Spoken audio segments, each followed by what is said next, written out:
I got to write an important story here.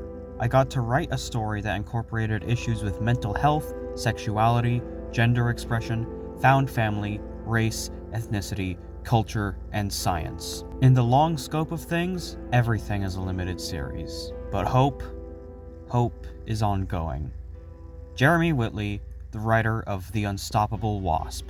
This is Nadia van Dyne, one of my favorite Marvel characters of all time. Nadia is one of many diverse younger characters from the 2010s era of Marvel. You probably know Miles Morales and Kamala Khan, maybe even Robbie Reyes and Sam Alexander, but do you know Nadia? Until recently, I'd never heard of her. I only picked up one of her comics because it was drawn by the same artist as Superman Smashes the Klan, and I was astonished by how much of a hidden gem it ended up being.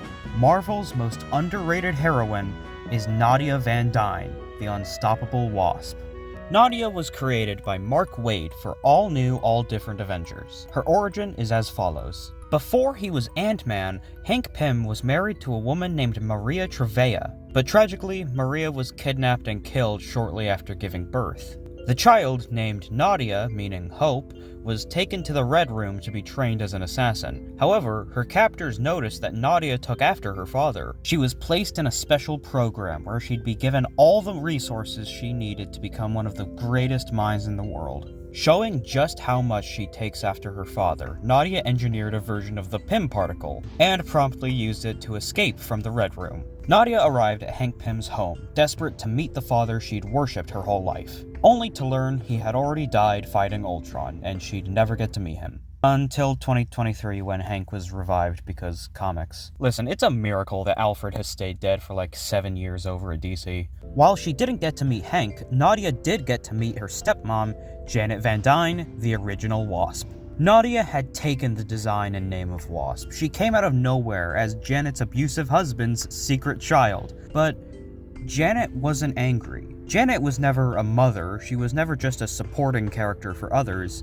Yet, Janet cared about Nadia. She looked at this bright-eyed, genius kid and wanted her to have the best future possible. Nadia's trusting and kind character made an impact on Janet, because the first thing to know about Nadia is that she is endlessly positive and optimistic. Despite growing up in a bunker where she was trained as an assassin, Nadia sees the best in everyone. She hates violence and wants to show the world love. Nadia will always be as nice as she can in a conversation, even if she's a little socially strange and has very little pop culture knowledge. She's almost like a dialed-up version of Silk, a character from the same era. They even see the same therapist, and Cindy is the only spider person Nadia gets along with. This means I can connect Nadia to Silk, who I can connect to Ghost Rider, who I can connect to Gwenpool. And I know there's a Taskmaster connection somewhere in there, but I can't be bothered to find it. After her creation by Mark Waid, Nadia was handed off to Jeremy Whitley to really shape her character. It's funny because I tried to cheat, and I asked Mark Waid, who had created her, Right. like, so what do I need to do? What do I need to know about the character? And he was like, "I'll read what I've written in these 2 issues of Avengers, and then look at this thing I wrote about Hank Pym, which is where I took some of the inspiration." And then do your own thing, man. Don't let me tell you what to do. Jeremy Whitley is a comic writer known for his independent comic Princeless. Princeless is a feminist twist on the classic fairy tale setup of a princess awaiting a prince. He's also known for some My Little Pony comics. Now I can connect Nadia to Transformers. My day just keeps getting better. By the way, I just found out Jeremy Whitley wrote Gwenpool Love Unlimited, and you would not believe the gasp I let out. I would like to administer a warning though, if you are to read Unstoppable Wasp. Jeremy's writing style is very wordy, which makes every issue feel pretty long. It takes about twice as much time to read any issue. But hey, that probably made the month-long wait between issues more bearable because despite my frustrations with this archaic way of distributing comics, it's somehow still a thing, even though trades sell more, are easier to distribute, and are much better reading experiences.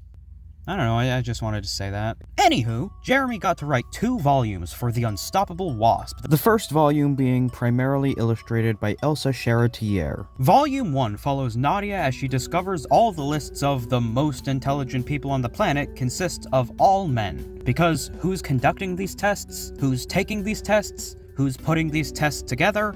men. It becomes Nadia's mission to find extraordinary young women like her, so she can help them with their projects and showcase the potential in the underfunded, nerdy girls nobody gives a chance. It's not very subtle that this is a very feminist book. Nadia's group is literally called Girl. That's genius in action research labs. Every issue even features an interview with a real-world lady scientist, which is a good way to segue to another massive part of Unstoppable Wasp, STEM. Science, tech, engineering, mathematics. As the world has progressed, and God knows especially in recent years, science has felt scary. We've focused on the negatives of technology, like the impact it has on the environment, social media addiction, weaponry, economic disruption, AI taking jobs like writing. Even in the 90s, we had movies like Jurassic Park, which showcased the horrors of what happens when science is taken too far, and then the sequels are just, whoa, look, it's a dinosaur. Even in comics, there's a ton of villains who are scientists, like Doctor Doom, Lex Luthor,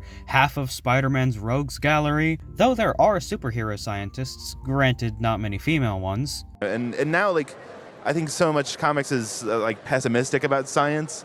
Right. So, like, I wanted to have a chance to have somebody who was, like, on that level of excitement about science and the future and everything that, we still see from Reed Richards sometimes, but I don't feel like there's a female equivalent of. Science is about progress. Science is about discovery and curiosity. The urge to explore and to learn, it's not a bad thing. It helps that Volume 1 introduces a lovely cast of girl geniuses with expertise in all kinds of science, from robotics to botany. You've got Tina, who builds robots and challenges Nadia the most. Shay, who builds a teleporter and has a really nice story in Volume 2. And of course Ying, a former friend of Nadia from the Red Room, who becomes a chemist and cures cancer. Oh, Ying doesn't fuck around. A couple issues of the series also build upon the very wholesome relationship between Janet and Nadia, reaching a point towards the end where the only name that feels right for our protagonist is Nadia van Dyne. Volume 1 is a plenty good time, especially if you allow yourself to fall in love with these characters. But Volume 2 is where Unstoppable Wasp becomes something special. First things first, or I guess second things second, because this is the second volume. The new artist is Gurihiru, a Japanese comic artist duo known for their work on masterpieces such as The Unbelievable Gwenpool and Superman Smashes the Klan. The Gurihiru art style is just so warm and comforting that it feels weird seeing other art of the characters they've drawn. This volume was my first Nadia comic, so I wasn't fully adjusted to Jeremy's wordy writing style, and I didn't have a connection to the characters beyond liking Nadia's insane optimism. I was basically just reading it to see more Gurihiru art. But then I got to issue 5.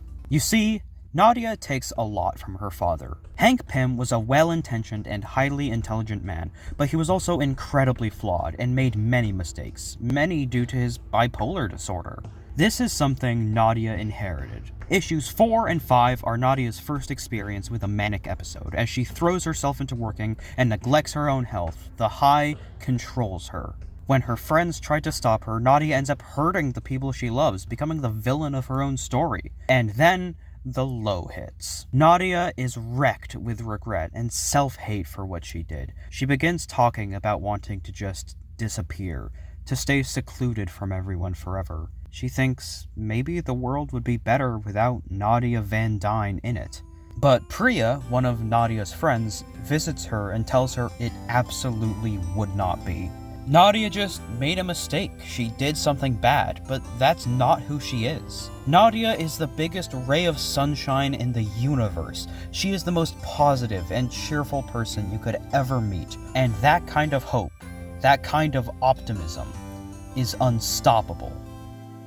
Nadia starts seeing a therapist and makes up for what she did to her friends, and she continues with the Girl Foundation and helping others. The decision to make Volume 2 about Nadia's mental health is a wonderful, brilliant decision. At the end of Volume 2, there's a large wall of text from Jeremy about the book, and he states how hard it was to write issue 5, and how he couldn't write for 2 weeks because he felt like he did something bad to Nadia. But he also states that a fan told him they began seeking help and working on themselves because of this comic.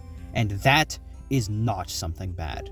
The comics industry, and especially Marvel, has a bit of an obsession with suffering. Hell, one of the biggest videos on my channel is about Ghost Rider, who's basically non-stop suffering. And this applies to characters who deal with mental health like Sentry or Moon Knight. It kinda ends up being, whoa, look how crazy this character is. By the way, this isn't a dig at Jeff Lemire's Moon Knight. It's an amazing comic, literally one of my favorites of all time. And that kind of hopelessness is what turns me off from a lot of media. Don't get me wrong, there's dark stuff that I like a lot. Bo Burnham Inside is literally my favorite work of art ever. But there's also something like Tom King's Mr. Miracle. I know that's held up as one of the greatest comics ever, and I know there are people that it helped, but it didn't hit the same for me. I still enjoyed it, and I respect what it was trying to do, but when I closed the book, I didn't find that I got anything out of it. Also, I don't know much about Tom King other than he's apparently like a really bad guy, but I don't want to get into that conversation. I don't think that has a place on my channel. You know, I went to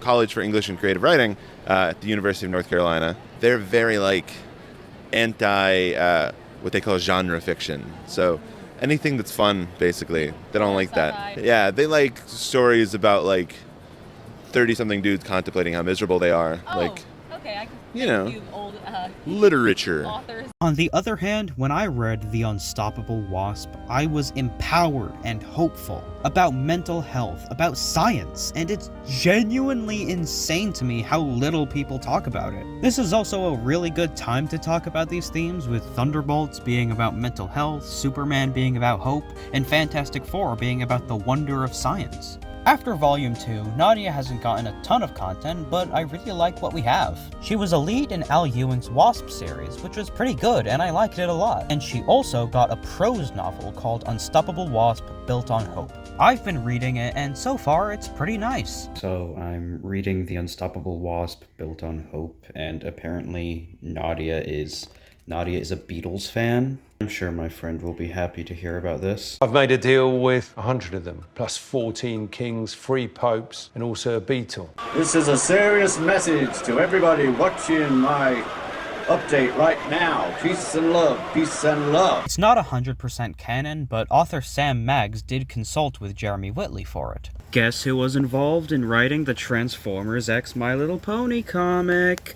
It was her! Nadia van Dyne isn't a huge character. You don't see her on backpacks or at the toy aisle. That goes for a lot of my favorites. When I got into comics, I wasn't interested in just reading the big names or the quote-unquote greatest comics of all time. I wanted to read what interested me, and I maintain that's the best way to get into the medium. You find yourself connecting with these smaller, lesser-known stories more than you would the vastly popular ones. So pick up something random, and look out for the little girl. Thank you for watching, and good night.